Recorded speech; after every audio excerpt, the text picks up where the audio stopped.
Vítám vás u dalšího dílu podcastu Po uši v hlíně. Mým dnešním hostem je Paulína Pobišová, zakladatelka Mushroom Planet. Dnes si budeme povídat o pěstování hub. Jsme teď v pěstírně, takže se na to vrhneme a zjistíme všechno, co se týká pěstování hub ze substrátu. Paulíno, vy na vašem webu píšete, že všechno začalo v roce 2023, kdy vaše maminka začala doma pěstovat houby. Jak vypadaly ty první domácí pokusy? Asi takhle ne, určitě, předpokládám. Tak to určite nie. Mamino teda bola vždy fascinovaná hubami a od malička sme huby zbierali, chodili na ne do lesa. A keď prišla na to, že sa dajú vypestovať aj doma vlastne z takéhoto substrátu, tak ho hneď musela objednať a vyskúšať to. A myslím si, že ju to natoľko fascinovalo, že až z toho vznikol takýto biznis. Vlastne celá tá myšlienka bola hlavne za tým, že ukázať ľuďom, že sa niečo takéto dá vypestovať aj v centre mesta. Že vlastne nepotrebujete k tomu úplne tak tú prírodu a že aj ľudia v meste si môžu byť sebestační. A mít i takovou jako vlastně širší škálu nebo sortiment nějakých hub, než jsou nějaký třeba babky a podobně. A co vlastně rozhodlo, nebo jaký byl moment, že jste se vrhli na to pěstování profesionálně? Ja si myslím, že mamina tým bola tak fascinovaná a odjak živa bola podnikavá, že to proste chcela vyskúšať. Videli sme na internete, že vo svete takéto farmy fungujú a existujú a že to môže byť teda celkom fungujúci biznis. Tak sme sa rozhodli to spolu vyskúšať. Ja som dala výpoveď v práci, ona takisto a išli sme do toho. Takže děláte s maminkou ten projekt? Už nie, momentálne to robím iba s partnerom. Maminka teda skončila a vrátila sa na Slovensko, ale pomohla nám to rozbehnúť. My teď stojíme v pěstírně, teď je tady vlastně všechno vypnuté, protože jinak tady pára vodní, to vlastně bude i v nějakých těch záběrech. Jaký jsou podmínky, které jsou vhodné pro pěstování hub a jsou všechny, potřebují ty houby všechny stejné ty podmínky? Každá tá huba potrebuje vlastne iné podmienky, vlhkosť, teplotu, čerstvý vzduch a aspoň 12 hodín svetla. A práve preto máme tie huby v takýchto miestnostiach, ktoré sú postavené z panelov, ktoré držia teplotu, aby sa nám tie podmienky vlastne jednoduchšie dali tu regulovať. A napríklad ten korálovec pestujeme pri 15 až 18 stupňoch, ale takú hlivú rúžovú máme pri 20, 18 až 20. A ta vlhkost musí být jaká asi? Tak 80 až 90%. A to světlo jste říkala 12 hodin, že musí být minimálně? Ano, aspoň 12 hodin. A když přejdeme k tomu praktickému kroku, k tomu pěstování z toho substrátu, jak to vlastně funguje. Tady vidím vlastně plastové pytle, které jsou naplněné nějakým substrátem a z dír rostou houby. Zjednodušene sú to vlastne takéto bloky, ktoré sú z pilín. Do tých pilín sa naočkuje striekačkou podhubie, vlastne materské mycelium danej huby. Ten substrát má v sebe rôznu výživu, aby tá huba rástla.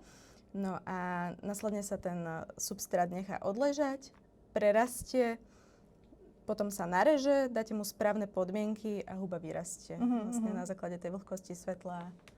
A když to teda člověk, občas to, že ho vydám někde, že se to dá vlastně koupit domů, tyhle ty substráty, je to asi člověk teda musí taky zajistit ty podmínky stejné doma nebo podobné, to znamená ta vlhkost, teplota. Není to tak úplně easy si to teda vypestovať doma? Stačí vám k tomu rozprašovač na kvety. Ten substrát je vlastne určený aj na domáce pestovanie a tie huby, keď dostanú trochu vlhkosti, svetla a čerstvého vzduchu, tak naozaj vyrastú. Takže kľudne ho môžete doma postaviť na parapetu alebo na kuchynský dres a keď ho budete pravidelne rosiť, tak sa vám podarí vypestovať aj doma. Nepotrebujete na začiatok nejaký špeciálny stan. Už keď tých hub je veľa, tak už ten stan je teda žiaduci, pretože aj tá vlhkosť by nám unikala a rovnako musíte tu mať ventilátory na prívod vzduchu, odvod vzduchu. Keď je tých hub naozaj veľké množstvo, tak huby dýchajú rovnako ako my, tak by sa tu boli zadusili. My jinak pro informaci stojíme v podzemí ve Vršovicích, což je v centru Prahy a jsme v takovém, jakoby, dalo by se říct, sklepě, kde jsou vystavené právě tyhle ty pěstírny z takových, bych řekla, pro mě na pohled plastových panelů, které jsou utěsněné, aby právě tady jakoby nic neunikalo, ale tady velká jako vzduchotechnika. takže to není úplně tak jednoduchý. Vy teda používáte ten substrát z dřevěných pilin a co s ním potom děláte, když ty houby sklidíte, protože je to ohromné množství jako masy, že jo? Áno, vlastne všetky substráty následne zbierame a odovzdávame farmárom, ktorí ich kompostujú, alebo záhradkárom, tých používajú na pomulčovanie a vyživenie záhradky. Tak to je fajn, že se to takhle vlastně zrecykluje. Jaký houby tady pěstujete všechny? Já jsem už viděla vlastně hlívu ústřičnou, pak jsem viděla ta žlutá a růžová. Hlíva citronová a hlíva růžová. Tak a teď jsme vlastně u korálovce. Pěstujete ještě něco dalšího? Pestujeme ešte šitake, hlivu královskú a polničku topolovú. A jsou houby, které se v tom substrátu pěstovat nedají? Určite napríklad nejaké lesné houby, ako dubáky, praváky. Takže jsou to spíš teda takové exotické houby, které jsou určené k tomu pěstování. Sú to dravokazné houby, ktoré v prírode rastú na stromoch. Aha. A jak dlouho trvá, než vlastně takováhle houba vlastně vyroste? Jak dlouho máme čekat? Nebo jak to očekávaný ten čas, než se to povede? Sú to tak 2 týždne. 10 až 14 dní. A je to hodně ovlivněný těma podmínkama, teda ta doba toho růstu, nebo je to vlastně přirozená nějaká doba, která ty houby trvá? Určite záleží na teplote. Čím vyššia teplota, tak tá huba rýchlejšie rastie. Kebyže ju necháme niekde vonku, tak tá huba rastie veľmi pomaly. Ale prirodzene proste do tých 2, maximálne 3 týždňov. Já jsem na vašem e-shopu viděla, že vlastně prodáváte ještě extrakty z hub.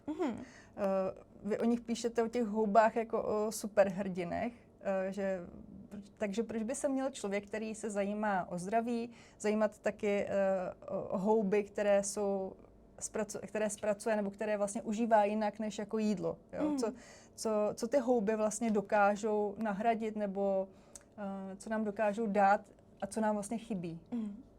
Huby sú vlastne adaptogeny, ktoré pomáhajú nášmu telu zvládať stres, keď doslova nám pomôžu tam, kde ich zrovna potrebujeme.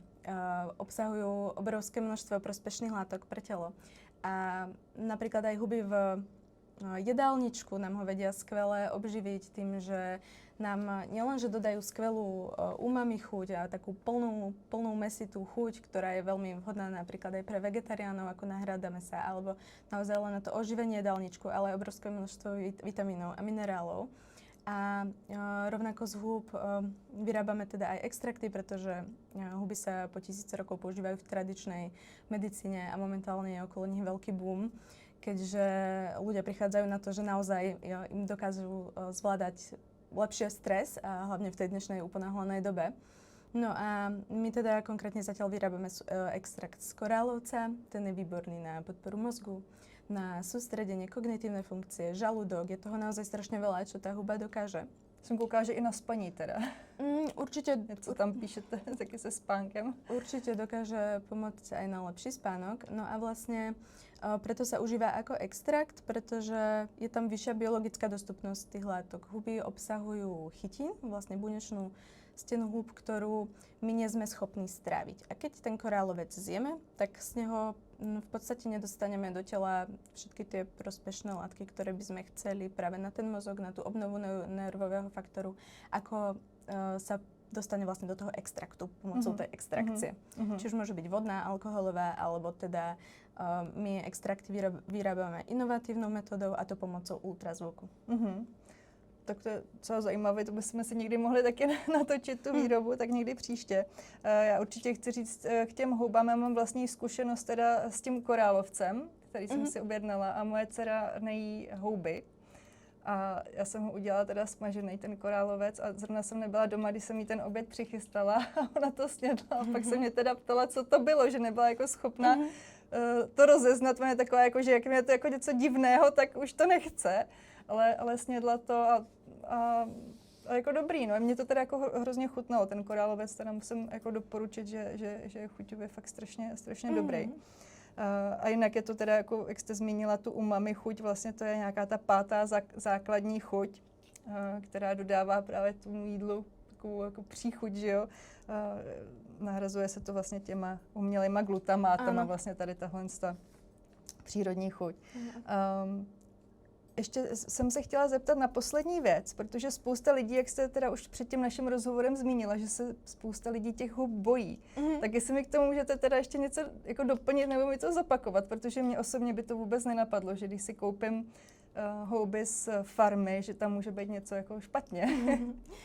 Nebo něčeho se bát vůbec. Jasné.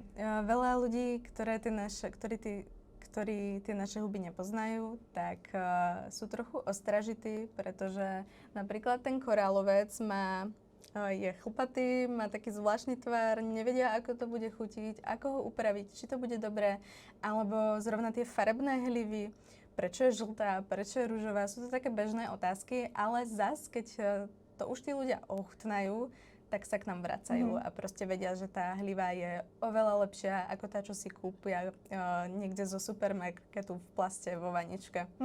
Takže nebarvíte houby. Ne, ničím mi nebarví. Další si myslím překážkou ještě pro ty lidi bude, co s těma houbama vlastně dělat. Máte nějaký univerzální tip, ať už třeba pro ten korálovec, nebo pro hlívu, nebo pro každý teda jako zvlášť, který byste tady třeba zmínila, abyste lidem doporučila jako takovou tu první cestu, jak je ochutnat? Ja si myslím, že každá tá huba má naozaj výraznú chuť a každá chutí trošku inak, ale určite tým nikto nič nepokazí, keď si ich dá aj dohromady na jednu panvicu, len tak narýchlo orestované na oleji alebo na masle, so solou, možno s nejakými bylinkami a následne ich môžu zjesť ako prílohu alebo už pridať do hociakého pokrmu. Do risota, do cestovín, do šalátu alebo kľudne do nejakej omáčky. Sú výborné, aj keď ich hodíte do polievky na pár minút povariť, do nejakého vývaru alebo ramenu. A teda, jak jsem zmiňovala, tak já jsem ho teda smažila, ten koralovec jako řízky. To je úplně ne ta zdravá varianta, já teda často nesmažím, ale jako celkem se mi to líbilo, tady to využití. A pak jsem právě dávala nějaké ty hlívy do Asie, když jsem vařila, takže prostě na pánvi, že jo, ve voku a potom s nudlema. Bylo to fakt teda výborný s těma houbama, takže to vřele doporučuju. No, a ještě jsem se zapomněla zeptat na jednu věc, když jsme zmiňovali ty vaše prostory. Na jak velké ploše vlastně tady pěstujete a kolik jste schopni toho vypěstovat a kam dodáváte všude? Kde vás vlastně třeba i lidi můžou jako najít, protože není to tak úplně jednoduché, dostupné, každý není z Prahy, z centra a tak dále. Jasné. Momentálne pestujeme, teda tento priestor má 400 m2 a sme tu schopní vypestovať tak 1,5 tonu mesačne. Čerstvých húb, ktoré dodávame do reštaurácií, čiže ľudia môžu ochutnať naše huby v rôznych reštauráciách po celej Prahe. Predávame na farmárskych trhoch, na Naplavke, v Holešovickej tržnici, na Jižaku, na Hežmaniaku, naozaj na všetkých farmárskych trhoch, aj v okolí Prahy. A teraz vlastne sme spustili takú novinku, že čerstvé huby dovážame aj priamo k ľuďom domov, môžete si ich objednať u nás chladenou dopravou, vlastne aj nejaké menšie množstvo, kľudne na ochutnávku a prídu vám v podstate do 48 hodín. A na Scuku máte taky? Áno. Jo, já jsem totiž koupila na Scuku vlastně od vás, takže, ano. Takže to je taky fajn možnost, to je vlastně taky po celé republice, tohle to funguje. Dobře, tak jo, já vám přeju hodně štěstí, hodně spokojených jedlíků hub. Ať se vám daří a děkuju vám za váš čas. Ďakujem aj ja za pozvanie.